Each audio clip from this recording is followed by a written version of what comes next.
Hi there. Just wanted to do an update because, well, we've got a little bit to update on. Um, Probably should have checked my last film before I did this, so forgive me if I repeat myself.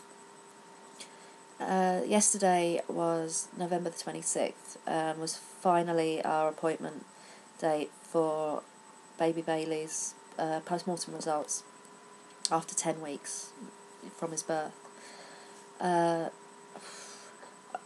It's a day I've been fighting for because originally I was told, I think because I did complain about, I was told 6 weeks, and then I was told it never takes 6 weeks for a full post-mortem because it has to be so specialised. All this rubbish. So it was 10 weeks, just over. Um, so we went along to my original hospital, not the specialist centre that I was referred to when we found out Bailey had megacystis. And we met the consultant I've known for quite a few years now for other gynae things. And she was lovely. I mean, we sat in, again, we were put in one of these quiet rooms that I've lost count how many I've been in this year. And she came straight in with, the massive file. I thought, okay, my file's getting quite big. And started asking me how I was. And she realised quite quickly I didn't want to discuss myself. I needed Bailey's results. And so, luckily I didn't have to sort of make a fuss, so she went straight into the results. The first thing she said, bear in mind, Bailey was born at 16 weeks plus 6 days. And the day he was born. We believed at that point that he died around 16 weeks. Going by the midwife that was there just after he delivered, said he looked 16 weeks. So the first thing the consultant said was, according to the post-mortem, he was measuring at 14 weeks, which, again, I don't know if anyone's watched my other videos on here.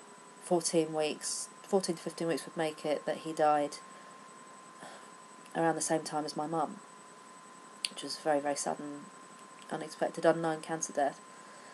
And I've been desperately holding on to it. It was bad enough thinking that he died a week later, but I didn't want to face that he could have died that close.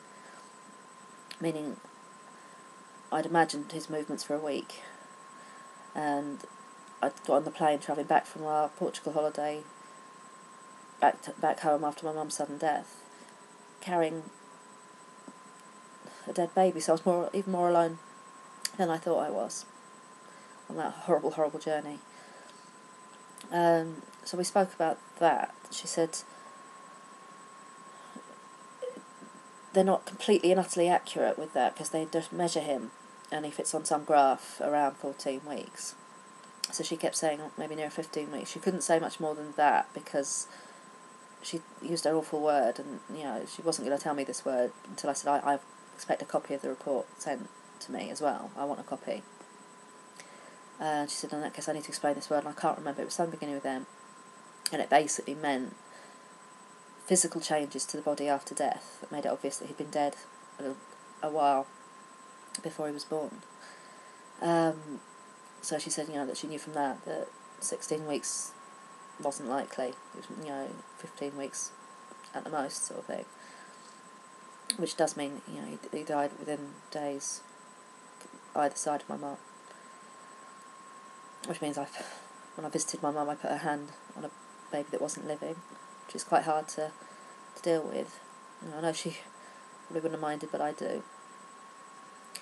And like I say, it means I imagined movements for that week that were really, she said, could have been changes going on in my own body after his death, or him sort of sloshing around. There wasn't much fluid around him, she did say that.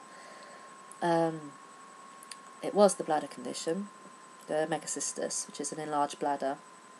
Unfortunately, for some reason, when I tried to do research on this, all the websites and all the information are American, not British, which is quite frustrating. So I don't feel there's anyone over here I can really speak to about these conditions. His megacystis was apparently caused, she kept mentioning a valve, the tube going from the bladder outwards, when they wee. She kept talking about the valve in this tube, and I thought she meant the valve wasn't working. So I said this, and she was very sweet. She went, no, darling, there shouldn't be a valve. That's the abnormality. this, I can't remember for life of me, because obviously I was a bit shaken up with everything. Whether it was, I think it must have been posterior. I'm sure she said posterior urethral valve, which is the actual medical condition that caused the enlarged bladder, the megacystis, which is, the thing they were trying to find out. Because it could have been a blockage, or obstruction, she kept saying, or damage, it could be anything, and said it was this weird abnormality condition thing. It wasn't chromosomal, it wasn't congenital, it wasn't anything, that we pinpointed. There's no way. She said it's such a rare thing that the likelihood of it ever happening again is very, very small. It's not something that runs in the family. I mean, we have 3 healthy boys. Bailey was a boy, just a very unlucky little boy. She said, because the valve completely shut off this tube, the valve that shouldn't be there, he was never able to wee even a tiny bit, in which case he never ever would have made it. Because the bladder was so full, and so, the stomach was all swollen and distended, because of the bladder being so large, the urine in the bladder was actually going, instead of coming down from the kidneys into the bladder, like they do when the baby drinks the fluid, it was actually going back up these tubes, because the bladder was just so full, had nowhere else to go, wasn't able to go out, so it was going back up, and it was going up into the kidneys and damaged the kidneys. And then everything had just swollen up and stopped his heart, which is quite awful. I mean, from what she was saying, he was so little, he wouldn't have felt anything. He just would have just stopped. Around the 15-week mark. Wasn't sure how I'd feel. I'd been waiting for and dreading at the same time this appointment. Anyone who's been to one of these will hopefully know what I mean, and not think I'm completely bonkers, which I'm beginning to think I might be if I felt it move for a week, but that's quite hard to take. My husband came with me, bless him. He took the morning off. Kids were at school. We went together. I was just a wreck. I was so nervous before she came in. And then I went into that weird shock type state that I went in the day they told me his heart had stopped on the scan. I went like that again. And one of my friends said to me, it must feel like losing him all over again, and it does. I had him for even less time than I thought I did. I feel very, very cheated right now. And like I said, I had that week, talking to people, rubbing my belly, talking to him, and he'd gone. That's very hard to take. Like I said, the consult was lovely. She then talked about, it did, one thing at the time, it didn't make me laugh, and I think I was just stunned. Bearing in mind this was 10 weeks after birth. It was 10 weeks Saturday, and this appointment was Monday afterwards. She actually asked me if I'd stopped bleeding. Yep, seriously, yep. Had I stopped bleeding after 10 weeks? If I hadn't, I think they might have known by now, I'd be a little bit unwell. And she asked if I'd had my first AF period. I said yes. She didn't really ask any questions about any of it. She didn't ask. She just talked about how was I emotionally, and she wanted to refer me to their loss. I mean, they don't have a bereavement counsellor as such. She's a psychologist, gynae psychologist. So she's putting a referral through so I can have a chat with them. Anyway, so I'm on about 3 different waiting lists for bereavement counselling now, so that's just great. And then she talked about trying again, just something I'd been touching on with my husband, and we spoke about it a couple of days ago, and he'd been quite reluctant because he said one of the things that terrified him is blood loss I suffered when they tried to deliver my placenta with Bailey, and the fear of seeing me go through all this again.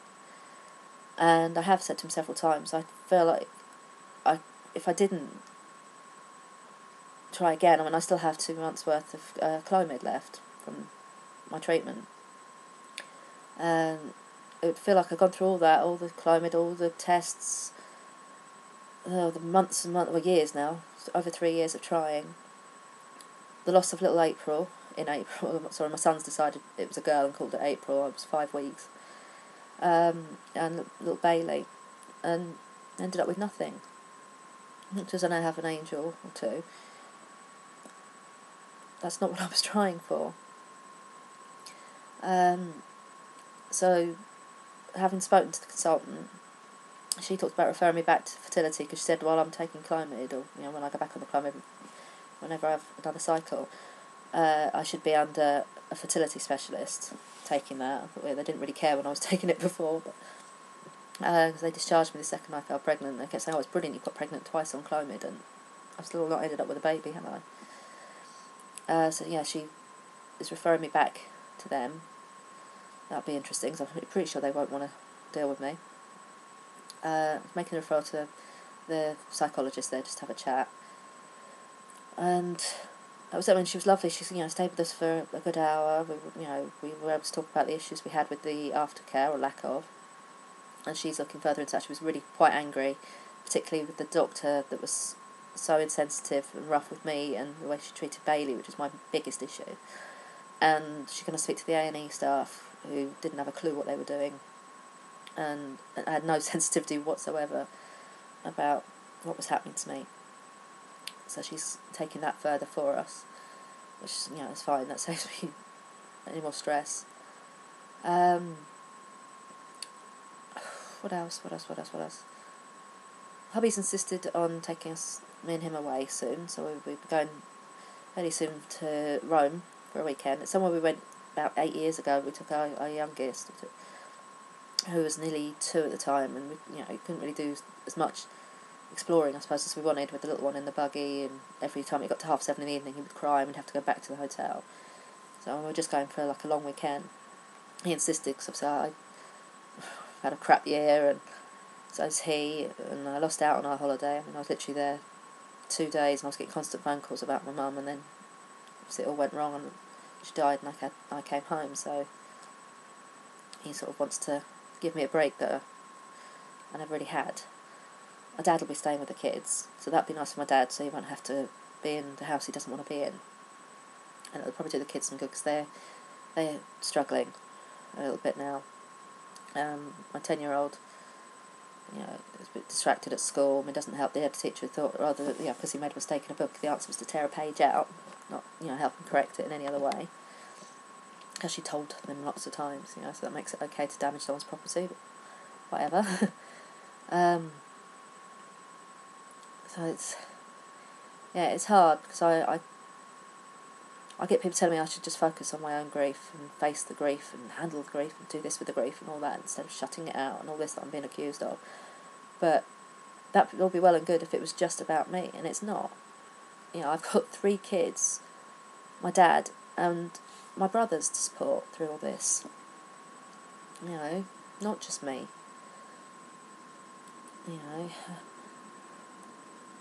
And I don't feel I'm doing the greatest job with that. So anyway, I've just noticed, looking at the clock, I've gone on for like 13 minutes, and I didn't mean it to be a long update. I just wanted to update you on the post-mortem result.